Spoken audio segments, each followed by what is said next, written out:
Hello साथियों, जय हिंद। स्वागत है आप सभी का एक बार फिर से आपके अपने यूट्यूब चैनल रानी लक्ष्मीबाई क्लासेस में।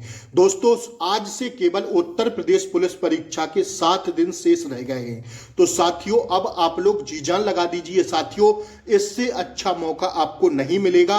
आइए साथियों, हम लोग हिंदी का सामान्य हिंदी का प्रैक्टिस सेट स्टार्ट करते हैं साथियों। पूरे 37% हम आपको इसमें कराएंगे। अति महत्वपूर्ण सेशन होगा साथियों, आप अंत तक देखते रहना और बाद में कमेंट करके जरूर बताइएगा कि दोस्तों आज आप कितना सही कर पाए। ठीक है, कमेंट में बिल्कुल ईमानदारी के साथ जरूर बताइएगा। ठीक है, आइए पहले प्रश्न को हम लोग देखेंगे। सीधा परीक्षा में छपने वाला होगा हर एक प्रश्न। तो इन 7 दिन तक साथियों मेरे साथ रहिए, सारी क्लासों को अटेंड करिए साथियों। मैं वही प्रश्न कराऊंगा आपको जो आपसे सीधे पेपर में पूछे जाएंगे। तो आप सभी लोग चैनल को साथियों सब्सक्राइब कर लें, बेल आइकन प्रेस कर दें ताकि डेली क्लासों का नोटिफिकेशन आप तक सही समय पर पहुंच जाए। क्लास को लाइक कर दें। आइए, पहला प्रश्न कहा जा रहा, समास बताइए। भर पेट में कौन सी समास होगी? तो समास विग्रह करेंगे तो साथियों भर और पेट हो जाएगा।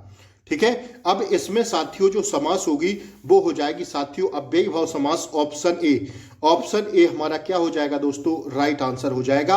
हर एक प्रश्न को रटते हुए चलिएगा, वही प्रश्न है जो सीधे आपसे परीक्षा में पूछे जाएंगे। आइए चौथा प्रश्न, सॉरी 40वां प्रश्न हम लोग देखेंगे। देखिए 1 से 38 तक आपको प्रश्न मिलेंगे जीके के।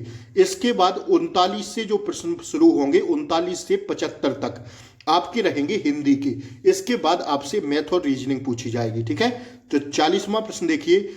एक दिन बैठे बैठे यह बात अपने ध्यान में चढ़ी कि कोई कहानी ऐसी कहिए कि जिसमें हिंदवी छुट और किसी बोली का पुट ना मिले। पंक्ति किस लेखक की है? यह पंक्ति साथियों किस लेखक की है, यह आपसे पूछा जा रहा है।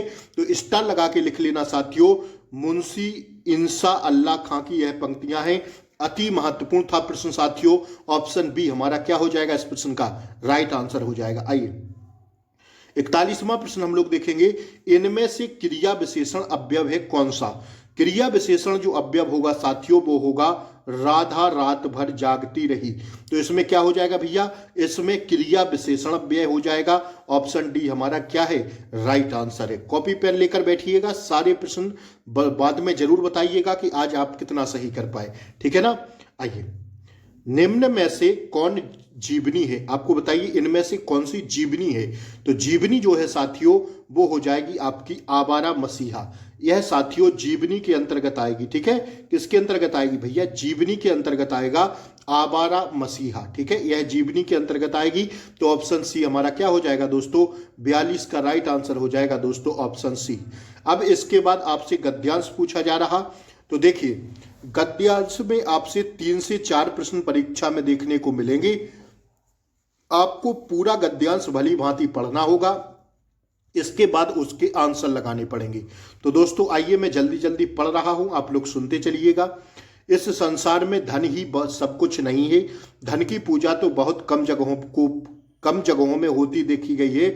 संसार का इतिहास उठाकर देखिए और उदाहरण ढूंढ ढूंढ कर सामने रखिए तो आपको विदित हो जाएगा कि जिनकी हम उपासना करते हैं, जिनके लिए हम आंखें बिछाने को तैयार रहते हैं साथियों, जिनकी स्मृति तरोताजा रखने के लिए हम अनेक तरह के स्मारक चिन्ह बनाकर खड़े करते हैं, उन्होंने रुपया कमाने में अपना समय नहीं बिताया था बल्कि उन्हीं ने कुछ ऐसे काम किए थे जिनकी महत्ता हम रुपयों से अधिक मूल्यवान समझते हैं। जिन लोगों के जीवन का उद्देश्य केवल रुपया बटोरना है उनकी प्रतिष्ठा कम हुई है।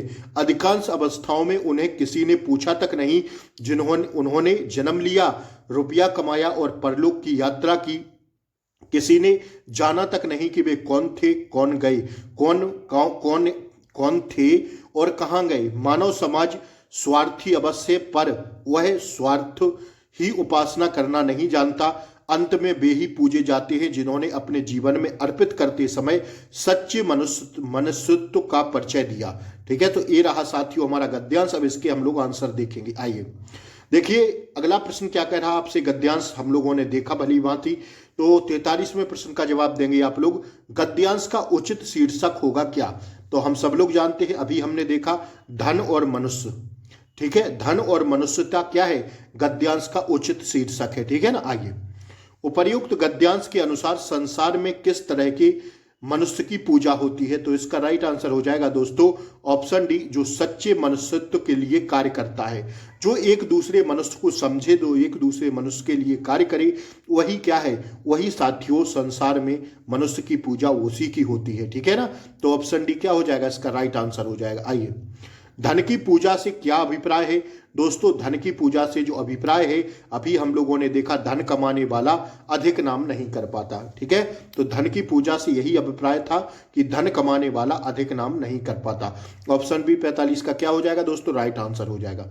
शुद्ध शब्द छांटिए, कह रहा है भैया शुद्ध शब्द छांटिए, तो इसमें से आपको शुद्ध शब्द छांटना है, तो अभियस्त कैसे लिखेंगे, अभ्यस्त कैसे लिखते हैं, तो इसका राइट आंसर हो जाएगा दोस्तों, कैसे लिखते हैं, ऑप्शन सी, ऐसे लिखते हैं अभ्यस्त। कैसे भैया, आ आधा भा या और साथ छोटा और साथियों ताकि ता, अभ्यस्त, ठीक है दोस्तों।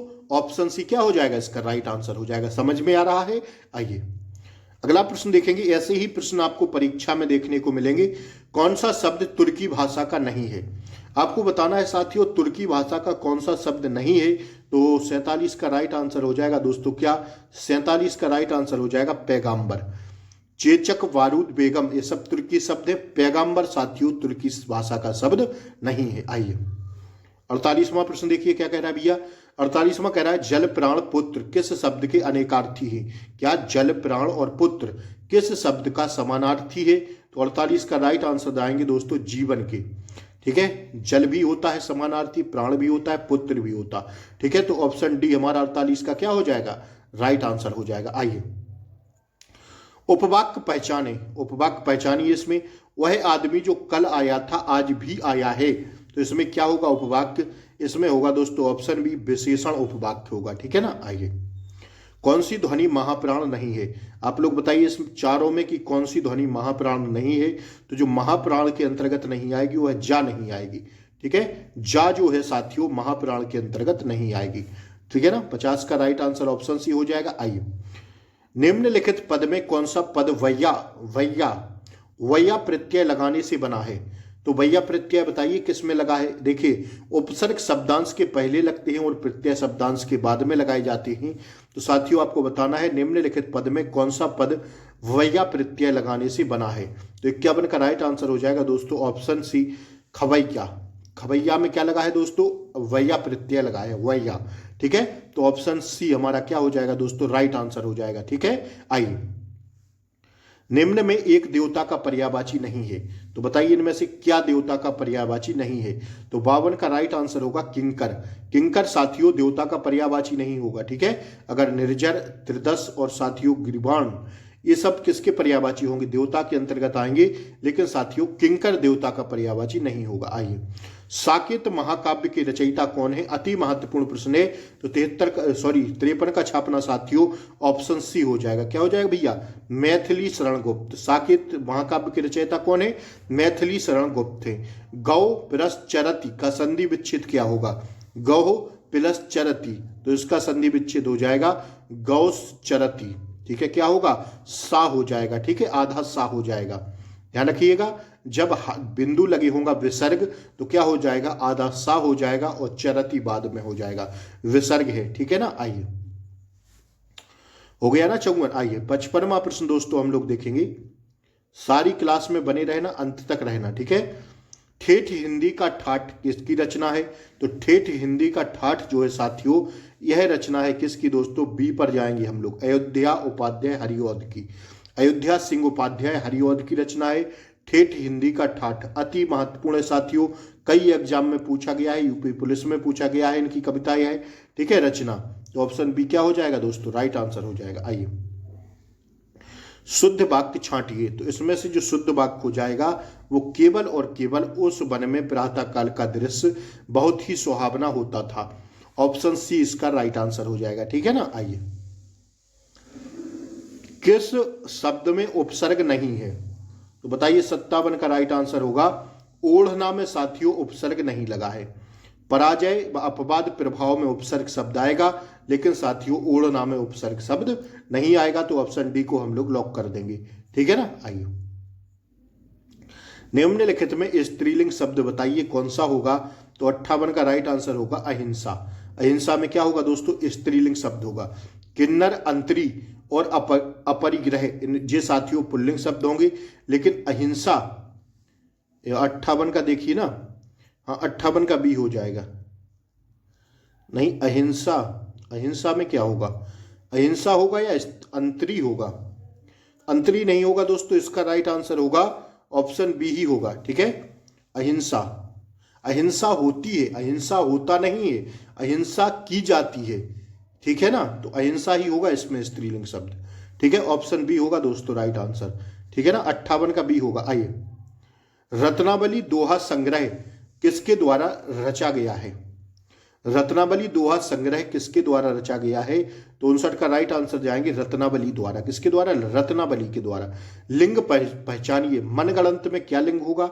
तो मनगढ़ंत में हो जाएगा साथियों 60 का ऑप्शन सी उभय लिंग। कैसा हो जाएगा भैया, उभय लिंग हो जाएगा।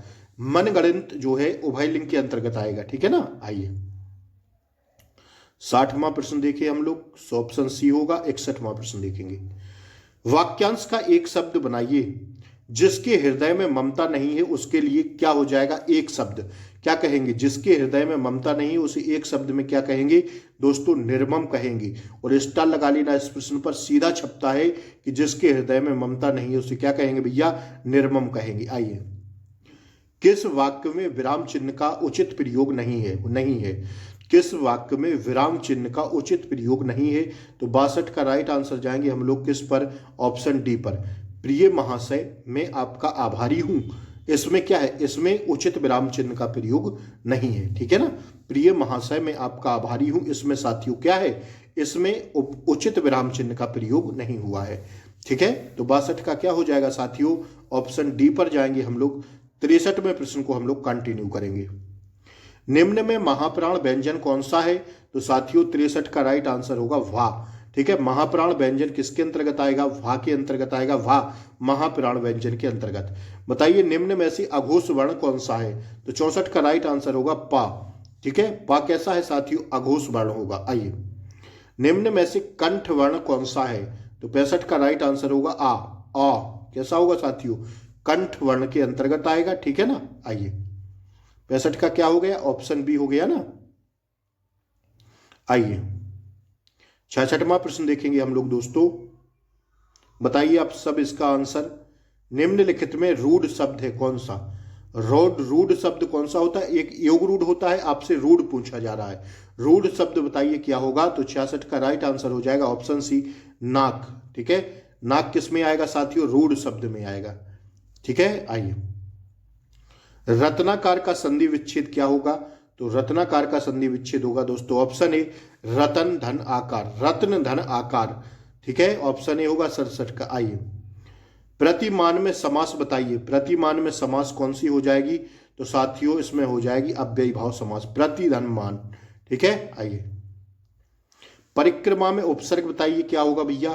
परिक्रमा में उपसर्ग बोला ना, शब्दांश के पहले और प्रत्यय बाद में लगते हैं। तो देखिए परिक्रमा में उपसर्ग क्या होगा, 69 का राइट आंसर होगा साथियों परि उपसर्ग होगा। क्या होगा भैया, परि उपसर्ग हो जाएगा। भलाई में प्रत्यय है क्या। भलाई में प्रत्यय जो लगेगा दोस्तों तो क्या लगेगा, आप लोग बताइए इसका राइट आंसर। भलाई में आई प्रत्यय आएगा। क्या आएगा भैया, भलाई में आई प्रत्यय लगेगा। ठीक है ना, ऑप्शन बी क्या हो जाएगा हमारा राइट आंसर हो जाएगा। आइए, निम्न में कौन सा शब्द तत्सम है। तत्सम आपसे पूछा जा रहा है।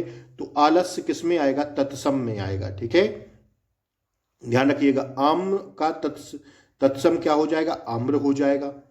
ठीक है, आग का क्या हो जाएगा, अग्नि हो जाएगा तत्सम बनाएंगे तो। ठीक है, ये सब शब्द साथियों तद्भव में है, आलस्य केवल साथियों तत्सम शब्द है। आइए, निम्न में से कौन सा शब्द तद्भव है। अब तद्भव पूछा जा रहा है, तो जो तद्भव होगा साथियों 72 का राइट आंसर होगा केवल ऑप्शन डी छत। अब आप लोग बताइए छत का अगर हम लोग साथियों तत्सम बनाएंगे तो क्या बन जाएगा, कमेंट बॉक्स में बताइएगा जरा आप लोग। निम्न में से कौन सा शब्द देशज है। देशज आएगा साथियों किसके अंतर्गत, खिड़की के अंतर्गत। खिड़की कैसा है शब्द, देशज शब्द है। ठीक है ना, 74वां प्रश्न देखेंगे दोस्तों, निम्न में विदेशी शब्द कौन सा है? तो विदेशी शब्द है दोस्तों अमीर। ठीक है, अमीर कैसा है? विदेशी शब्द है। निम्न में संज्ञा शब्द बताइए। तो 75 का राइट आंसर होगा गंगा। ठीक है, गंगा एक संज्ञा शब्द है। ठीक है ना। तो साथियों आज की क्लास यहीं समाप्त करते हैं। बहुत ही आसान क्लास थी। आशा करेंगे 37 में से आप लोगों का लगभग 32 प्लस आज रहा होगा स्कोर। तो कमेंट बॉक्स में जरूर बताएं कितना सही कर पाए। क्लास अच्छी लगी हो तो लाइक शेयर सब्सक्राइब जरूर कर दें, ताकि आपको ऐसी ही क्लासों का डेली नोटिफिकेशन मिल सके। नमस्कार साथियों, फिर मिलते हैं अगली क्लास में। तब तक के लिए जय हिंद, टेक केयर, बाय बाय, नमस्कार।